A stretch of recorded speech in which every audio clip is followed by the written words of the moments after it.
So this screen here is to basically verify your site with Google Analytics, just like Search Console. The thing, though, about analytics is that it's much more complex, has much more information. So let's get a little overview of the interface first. Do you see at the top left, you've got Google Analytics, Home, Reporting, Customization, Admin. The screen that I'm in is the Admin screen, which is a sub-screen. Because do you see also this back arrow right here? Click on the back arrow. That will then show you 3 columns: Account, Property, View. All of this is in the Admin screen of Analytics.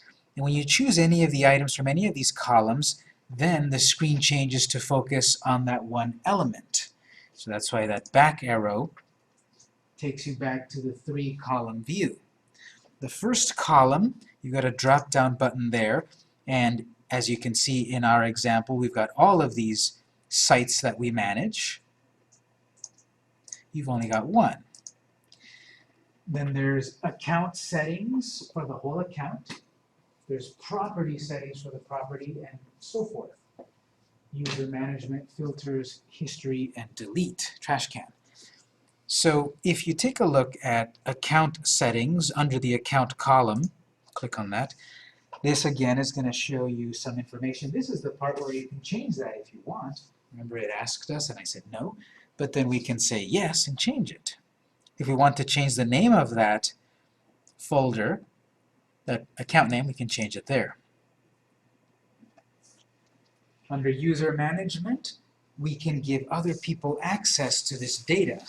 So this happens all the time, especially for me. Like I've said, I'm part of a company where we do websites for clients.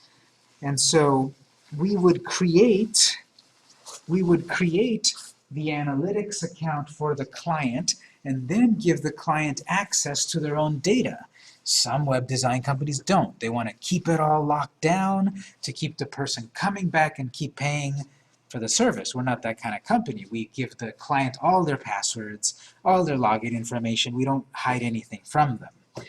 But if you want to add more people so that they can edit this or view this data, you go to user management. Don't worry about filters. There's just so much stuff we can look at, but there's filters.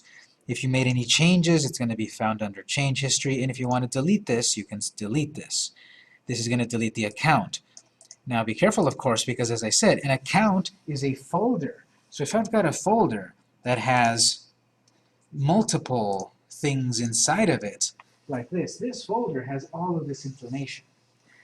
And if I'm on the screen here, admin, and then trash, this account, it will delete everything.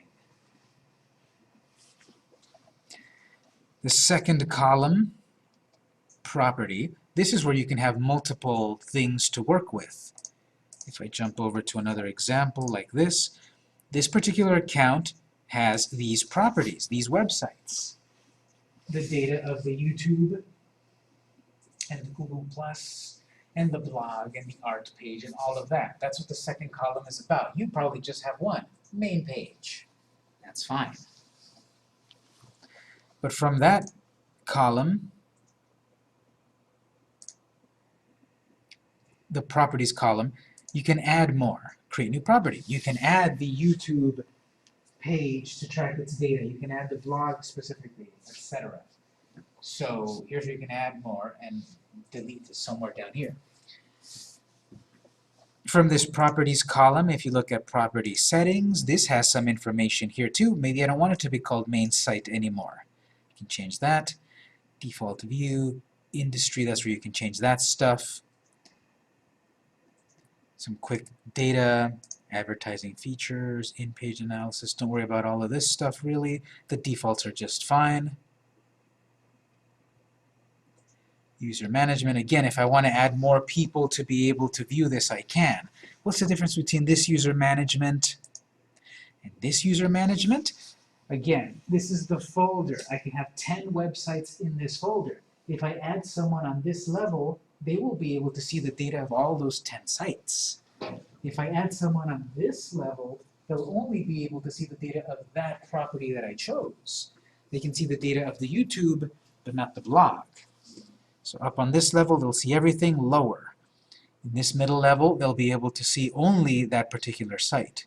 And you can even go as far as let people see only a specific screen of all of the 20 screens that we will have of that property. So it can be very detailed. JS tracking info. Most of the stuff is you don't really want to work with or really deal with, except the tracking code. That takes you simply back here to get your code again. If you need to get back to this screen, this is also where it'll tell you what's the status. No data has been received. It's too new. This is not gonna, there's no verify button. It seems that you have to wait about 24 to 48 hours for this to work automatically. So maybe tomorrow when you log back into analytics and come back to property tracking code, right there it might start to say set up and tracking data. It'll tell you if it's working or not. Mine currently is not. And you can say send test traffic. So you can kind of force it to send data, although that website doesn't exist. So that's where you would look at that. Everything else besides in that tracking info screen, don't worry about it really. Product linking, if you've got AdWords, AdSense, or other sort of Google products, you can link them together so all the data is shared. You've got a section over here that's also pretty advanced. Don't quite worry about this unless you are doing importing data from another source. If you've got social media that you also want to attach and work with, there's a social media button there. This is going to be attaching your website to your social media, but again, unless you have that, don't worry. I'm going to back up to the view. You've got the account, the property, the view. The view is then the specific screens of data that you can work with. View settings.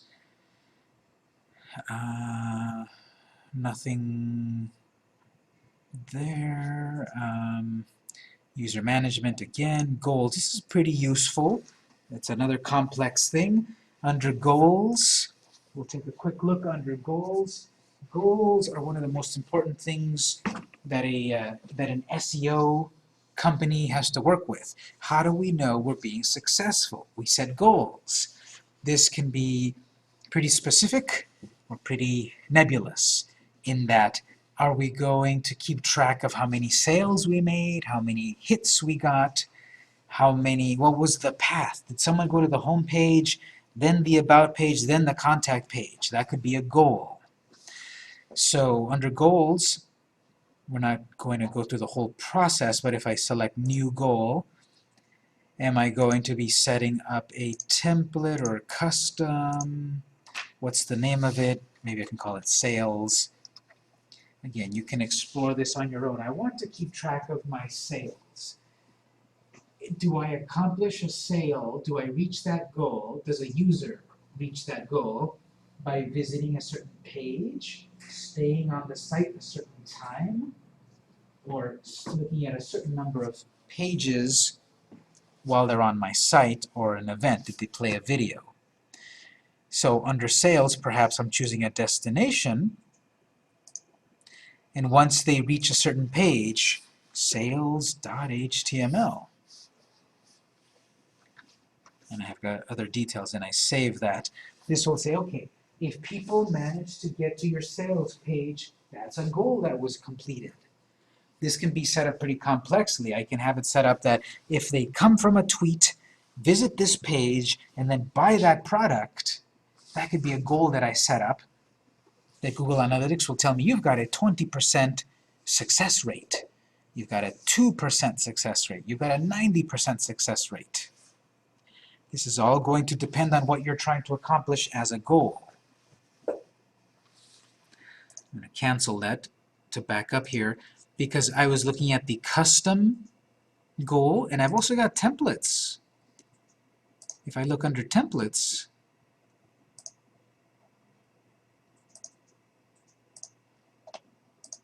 If I back up here,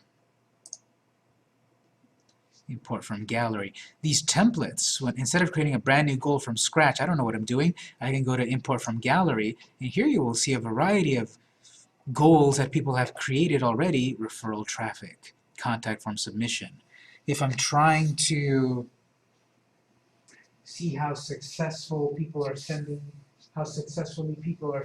me messages through my contact form, that's a goal that someone already set up and it's used 11,000 times. I can import that and it'll automatically fill in those boxes for me. Here's another good one. Traffic from these platforms, from Twitter, Pinterest, etc. Now, it seems that this one doesn't have very good ratings. This one's 3 out of 5. That one's 4.5 out of 5. 10,000 usages, 11,000. So I could give it a try. It's free. And again, goals are useful, but they're complex, and they're going to range depending on what your site is about.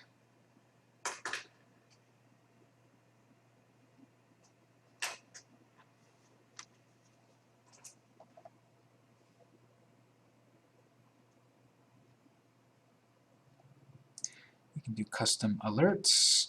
So I'm jumping a lot, but custom alerts are also another way to define things. Alert, did something happen? Alert me when, this applies to traffic, alert me when something happens, more than, less than, or something equal to. Send me an alert when something happens. Are we talking about sessions? Are we talking about if I made goals, did I reach any goals? What about my page views? Once I have a certain amount of page views and it's more than this, I get a certain increase, send me an email. So that's a whole section on alerts. And I can schedule email. So this is just the settings. This isn't even anything detailed yet of my site. I see I have all of these screens under admin. And if I'm confused about things, I've always got at the top right corner this help, this little bell, and then the gear to go to help. So every screen here can be complex. Right up at the top right under the gear, you can look up the help for more information.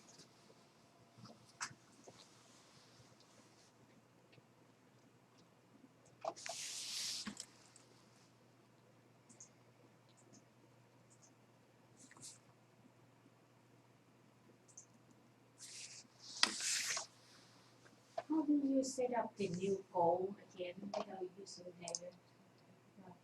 Without using theirs? Okay, you go over back to goals, and instead of using theirs, which is under import gallery, you just click new goal. See, import gallery will use one of their goals, and new goal will let me create my own. When I click on new, it's just saying like goal setup, right? And then there's a template. But You want to do custom. Custom. And then you can go through there and select your custom type of goal.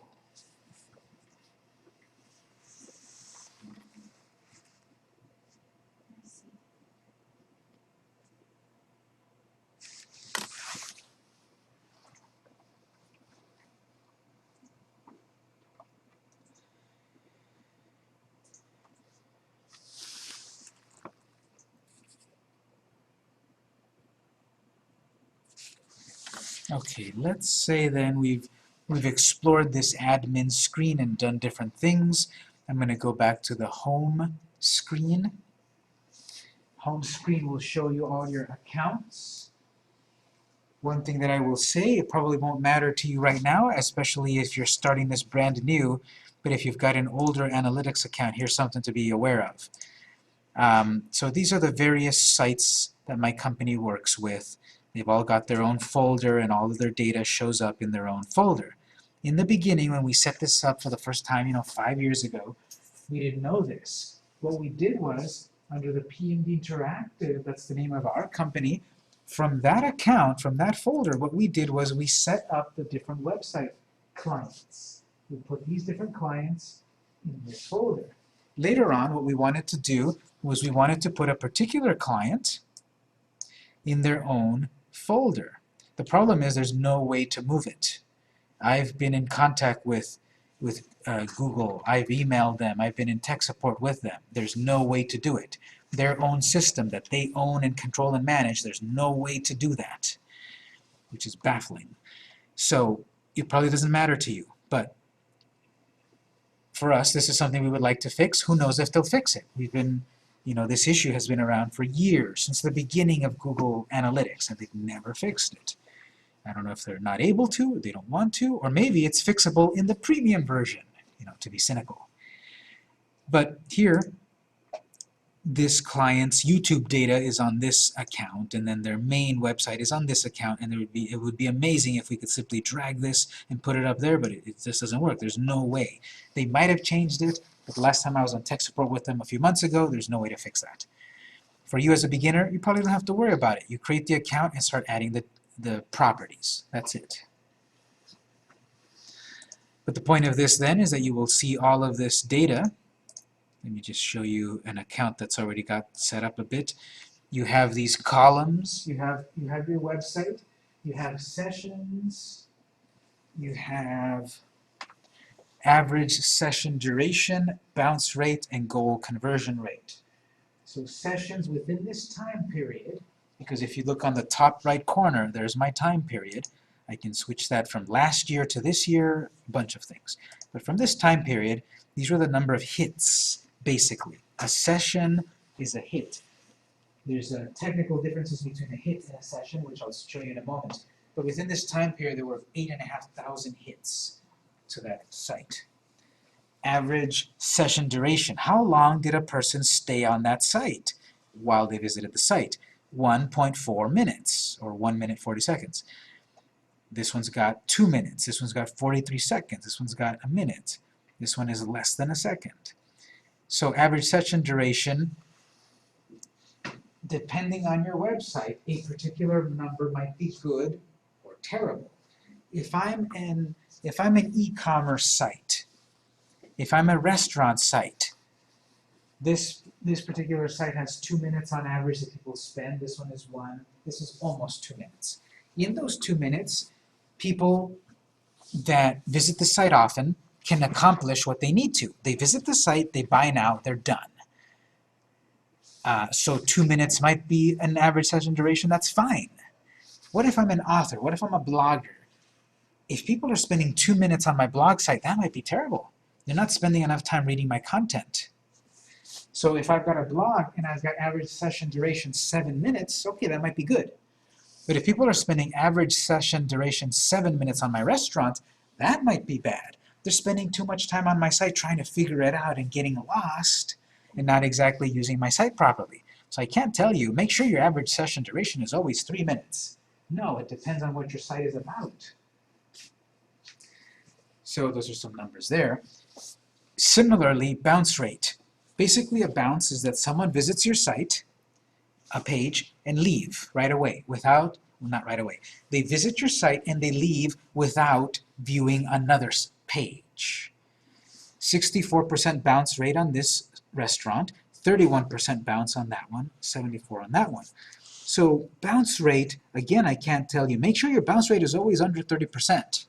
I can't tell you hard answers like that because it depends on your site. Perhaps people have set up a bookmark directly to the Order Now page of that restaurant. And therefore they visit that site, they order now, and then they bounce, they leave. They don't need to go to the blog, they don't need to go to the contact page, they just leave when they're done on that page. So that's why a high bounce rate on that client might be okay. Again, if I'm an author with multiple blog posts and I have a high bounce rate, that might be bad. They're not spending enough time on my site. This particular one, 30%.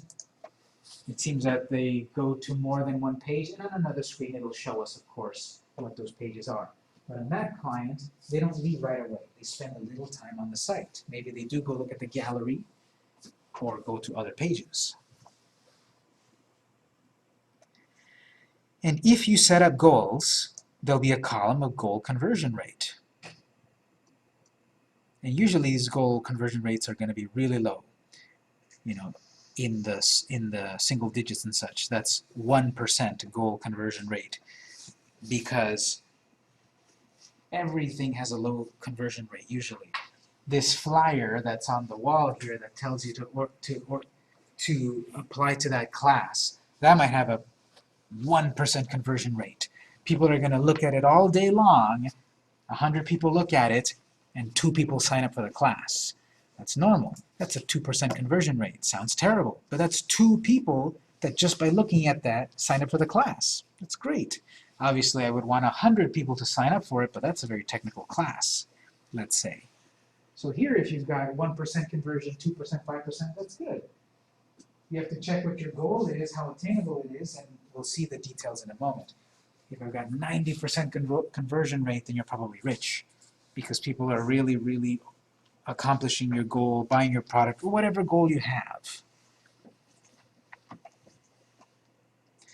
0.76, 0.99. And then, of course, I can go into detail. I'm going to click on an actual client.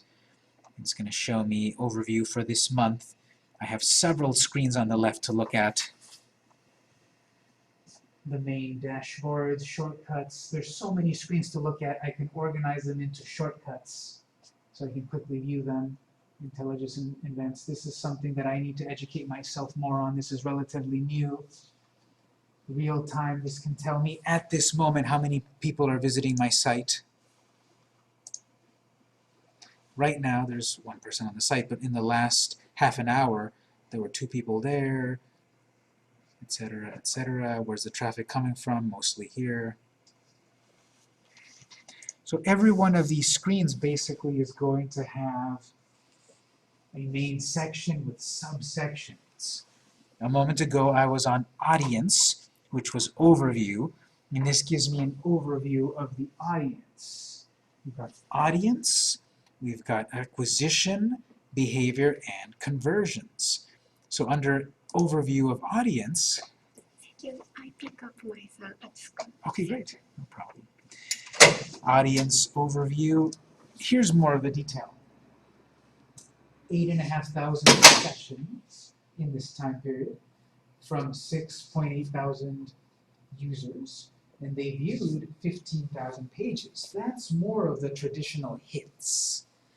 6,000 people viewed 15,000 pages, and in one session they could view just about 2 pages. That's why the page views is often higher than sessions. They count the session, and you can hover over these to give you some info somewhere. Total number of sessions. A session is the period time a user is actively engaged with your website and is associated with a session. On average, almost 2 minutes per session. Bounce rate again. New sessions, 78%. So new people coming to visit the site as opposed to repeat visitors. So more people are new to the site. Again, is that good? Is that bad? It depends on your site. Maybe you make a lot of business from new visitors. Maybe you have a clientele that always returns. So it depends, up to you, which of those two is better. A better statistic. I'm sorry, can you repeat it again, the new sessions? This is new people. Oh, Google is tracking who has never visited my site and who has visited my site before. So right here, with this amount of traffic, 78%, which is about 6,000 sessions, 6.6 thousand sessions, are new people visiting for the first time. It breaks it down here under demographics. Again, this is all the information about the audience. Who is visiting your site? What was the language? Every time you visit a site, your web browser is giving away so much information that you may never have realized. And so what we're seeing here is that the #1 web browser is set to English from the US. Various versions of Spanish. Russian is also some amount of traffic. Spanish from Mexico. I can further break it down by country. I'm not going to look at all of these screens, but we're seeing here similar things to Google Search Console, even deeper information, city. So right now, Los Angeles is more than double the traffic of San Diego. They opened a location in Los Angeles a year ago, and now a year later, more traffic to the website comes from Los Angeles than San Diego. Third most, Mexico City, because this is Mexico City style food. Not set could be there in private mode or other things. Chula Vista, Ontario. I don't know if that's Ontario, California or Ontario, Canada. I think if we click, it might, yeah, it's Ontario, California. Right, because Ontario, Canada is over here somewhere. So, again, all of this data that I'm getting could be useful. What's the #1 web browser that people visit? Google Chrome. Second is Safari, Internet Explorer, Firefox, then Android. Microsoft Edge, which is Windows 10, is in 9th place, but a few months ago it was 0. There was no traffic from Edge. As we keep tracking this, in maybe one more month, it might climb up because more people are downloading Windows 10.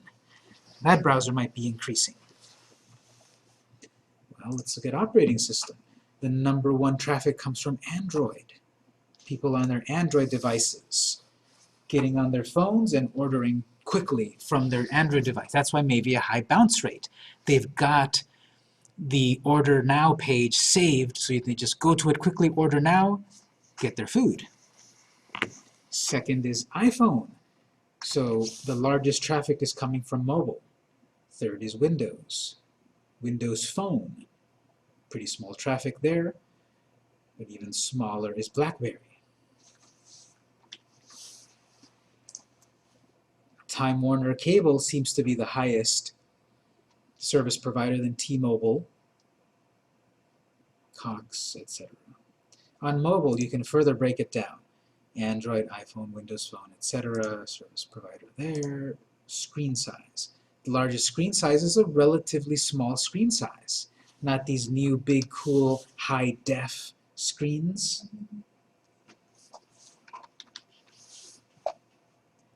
And I'm not going to look at all of these, but I could go in and look at what the details of language and what about the technology of their site. And this is kind of cool here. User flow. This will show you in a graphical way. People start off, well, let me change it here. From the US, their most hits then go to the home page. Second most go to the menu, and so forth. And then after the home page, then they go to the menu. Well, if they start on the menu, they go to this other page. And then there's, of course, the bounce rate that they leave.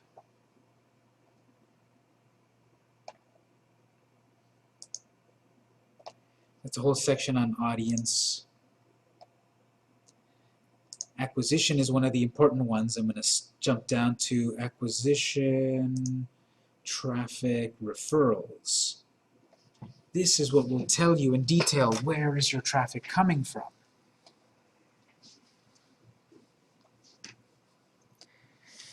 Traffic from Yelp, Facebook, the LA Times, Ranksonic.net. Well, I can go even deeper. If I click on LA Times, eventually it'll tell me the exact page, the 101 best restaurants. So there's an article on the LA Times, the 101 best restaurants, and that particular link from the New York Times, you have to be signed in, but that link from that article is going to the client.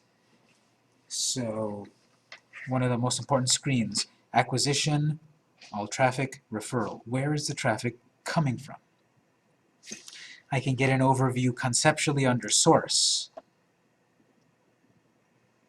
meaning in general, I can also see another view here. I like referrals better because it's more detailed information. This is kind of an overview. Obviously, look at that. A lot of traffic from Google. Most traffic comes from Google.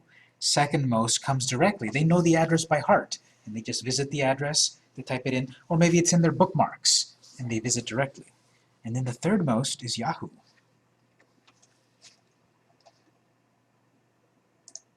Channels is related to that. Organic search, direct referral, social. Someone is on Google, they type in keywords, that's an organic search, they find this page, they go to it. 5,000. 58%. So 58% in this time period, traffic from people doing a regular Google search. 29% is direct traffic. Again, they know the address directly, it's bookmarked. Referral. These are links from other websites. Other websites referred this client's website. And social.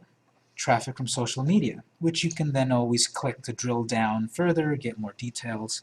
Yelp, number 1, then Facebook, then TripAdvisor, then Google+, Foursquare, etc.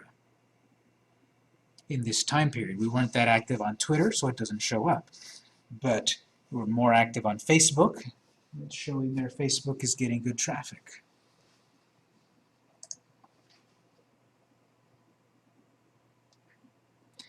So here is answering the question, is what I'm doing working? Am I being effective? Is anyone looking at my tweets? They'll be listed here and it'll say, I tweeted on this day and look at the traffic it gave us. We tweeted on that day and there's the traffic. So that's showing then your traffic, how effective you were, which tweets or Facebook posts or Instagram posts and such were effective.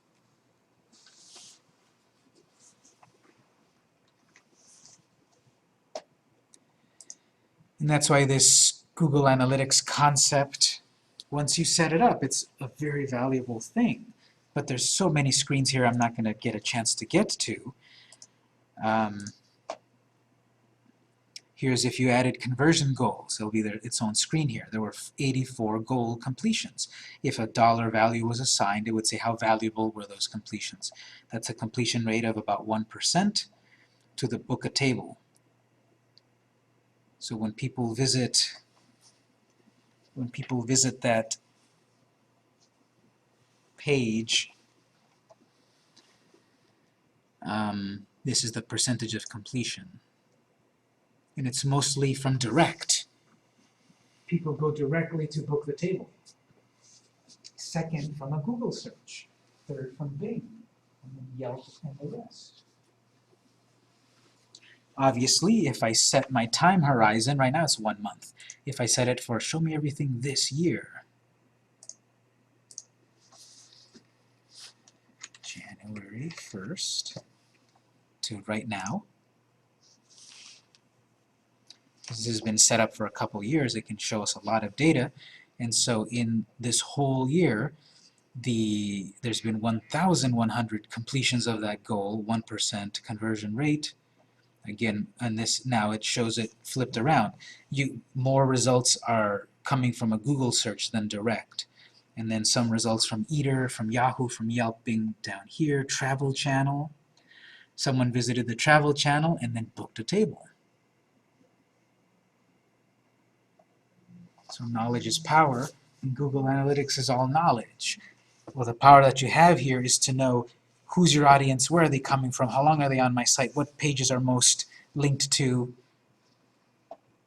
is our social media working, is the e-commerce working. Can you go back and put the dollar amount, the goal value? What was that? When you're setting up a goal, there's a box in there that says how much is this goal worth. So let's say I've got a page on my website where I'm selling something for $5.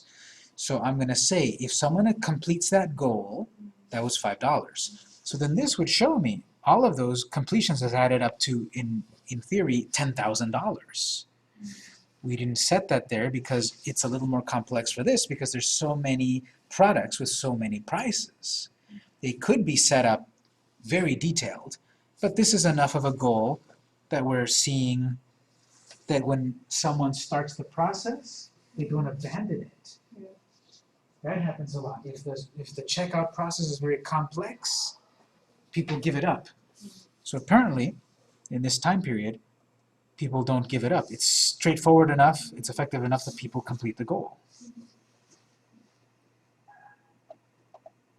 But look at how many they book the table, right? There's thousands. Yeah.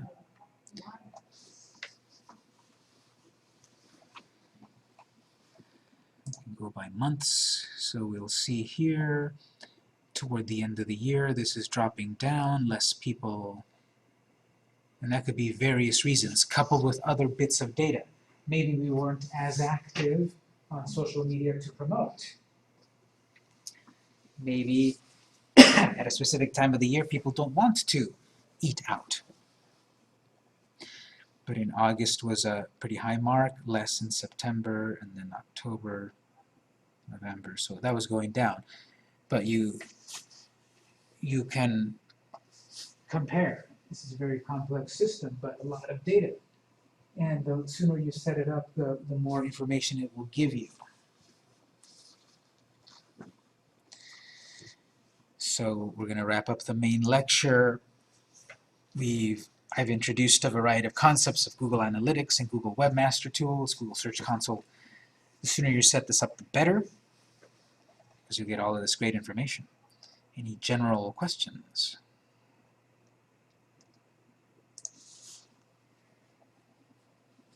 We'll have a little bit of lab time if you need any more help. Next week will be the last day of the class, and in that day we will talk about Google Drive and Google Docs.